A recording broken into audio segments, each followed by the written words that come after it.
VDM chọrọ ịkparị ndị Igbo ka ọ na ọkparịgodi ndị Igbo banye yiri efe anyị jide ọfọ ma amachagharị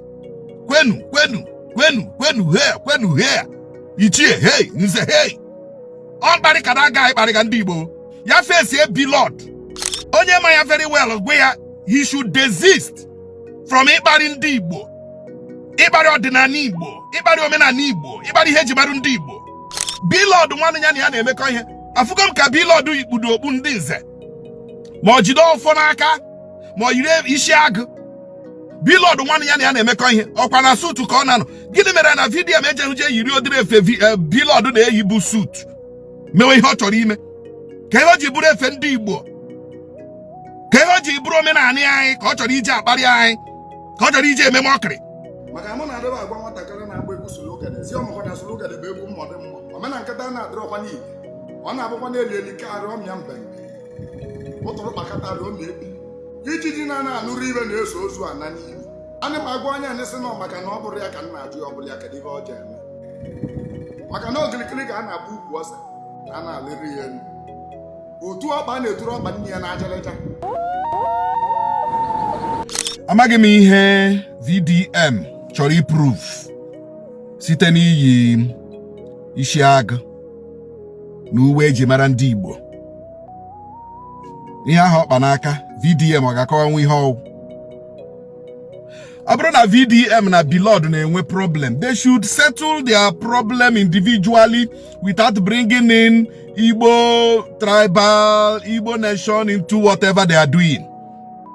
Efe ahụ VDM ka BDM bịara yiri na-eme ihe ahụ niile ọ na-eme na social media is a mockery of our tradition. Achọghị m ịma ndị na-asọpọt ya na ndị na-anaghị asọpọt ya. Ihe ahụ VDM nọ na-amachagharị na-amali elu kwenu hey is a mockery of our tradition and our culture. Onye ma ya very well gwe ya he should desist from ịkparị ndị Igbo, ịkparị ọdịnala Igbo, ịkparị omenala Igbo, ịkparị ihe eji marụ ndị Igbo. Blord nwanne ya na ya na-emekọ ihe afụgo m ka Blord ikpudo okpu ndị nze ma ọ jide ọfọ n'aka ma ọ yiri isi agụ.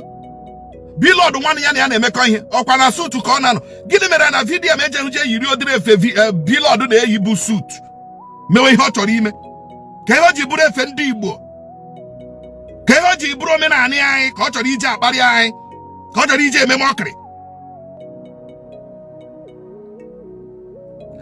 Ekwuru m ya na social media otu am nọ kịta anọghị m mụ na mmadụ ịbịa maybe call out to people, call out to this and that. Mba adị m eme ihe. Agha m na-ebu na social media bụ ndị politician ka m na-ebu ihe bad governance ihe m na-alụ here. Mana ihe m ji etinye nke ọnụ bụ na achọpụtago m na VDM chọrọ ịkparị ndị Igbo ka ọ na ọkparịgodi ndị Igbo banye yiri efe anyị jide ọfọ ma amachagharị kwenu he ichie hey nze hey ọ mkparị ka na-aga ịkparịga ndị Igbo, ọ mkparị ka ọ na-akparị ndị Igbo. Ya face Blord, VDM face Blord, tackle him individually, leave Igbo nation alone, stop insulting us. Those things you are wearing is not meant for mockery. Those things you are wearing are not meant for mockery. And you're not a titled man in Igbo land to wear them or to hold your fore. Before you become a titled man, you must pass through process. Don't just because you are having beef with an Igbo man, you want to insult the whole Igbo nation by wearing our attire, by holding our fore. You are not an Igbo man. Stop mocking us. Stop mocking us before the gods of the land will strike you. Stop mocking Igbos before the gods of Igbo will strike you. I don't know you and you don't know me. We all knew ourselves from this social media. But for you to turn an individual conflict, a personal misunderstanding, into a tribalistic mockery is unacceptable. And we cannot condone it as in Igbo. Okenye na ha no na ewu amuo no obiri. Maka na ndị Igbo si na akụkata aka n'obi egosi ndị mmụọ ebe ndụ mmadụ. Ọkụkọ chiri ụmụ chiri ekwurekwu.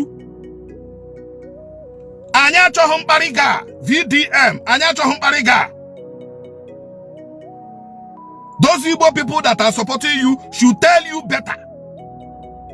Those of your Igbo men, Igbo people that you are in good terms with, should advise you better. Stop using our attire to mock us. Igaha like kwaya. Igaha like kwaya. Onyo sokwara ge buru VDM. Igaha like kwaya. Stop mocking Igbo with our attire. That is our pride. That is our culture. That is our tradition. Stop using our offer, our attire to mock us. If you have a problem with anybody, face that person. Whatever you want to do with the person, we don't care. But stop using our attire and our culture and our tradition to mock us. Onye nwere ntị ya nụrụ. Ndị ma VDM gwaduo ya. Ademma.